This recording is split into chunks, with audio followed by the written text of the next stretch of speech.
Congratulations to Paris Saint-Germain. You know, they are the Super Cup champions. Although, I would have loved Tottenham to win this game just for the sake of Donnarumma. I prayed yesterday, you know, just for Donnarumma to get some respite. But, you know, it wasn't meant to be.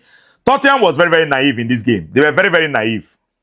Everybody have seen that Paris Saint-Germain, if you sit deep against them, they're going to finish you. This was what they did to Inter Milan. They did it to Atletico Madrid. Chelsea saw it, and Chelsea refused to sit deep for PSG. What did Chelsea do? Chelsea came out and played them. Chelsea put them under pressure, pressing them high, locked up the spaces in the middle, did not allow the midfielders to hold the ball. Tottenham scored 2 goals, and they started sitting deep. And if you follow me on X, right, which is Twitter, you would have seen when I tweeted, you know, that this sitting deep is very dangerous. Because that is when Paris Saint-Germain are their best. Once you sit deep against PSG, you are finished. Because at that time, their midfielders cannot find spaces. They cannot find spaces to attack you. They cannot find spaces to cross the ball. And they have very, very good movement. So, sitting deep against PSG is a no-no. Thomas Frank should have known this. Just throw away a 2-0 lead.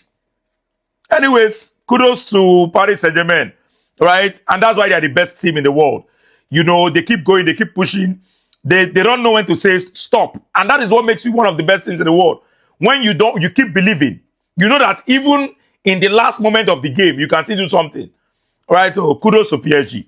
Well deserved at the end of the day. But if Tottenham had continued the way they started, the way they kept on putting them under pressure, because mind you, PSG had not trained a lot before this game.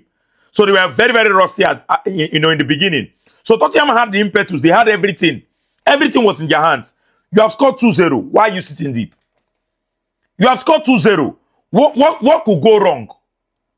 Do you understand? What could go wrong? Yes, PSG will get 1 goal back, but at least you are still putting them under pressure. You are still making them think in defense. Tottenham just stopped. They just stopped playing and started defending. And I was wondering, what is this? What kind of tactics is this? Against PSG, one of the best teams that play football against low block. Come on now. That was very, very poor from Thomas Frank, but kudos to Luis Enrique. All the substitutions were on point. You know, Kangin came in, Ramos came in, and these were the players that scored the equalizer. So, very, very brilliant substitutions from Luis Enrique. Donnarumma, I'm sorry. My prayer did not work.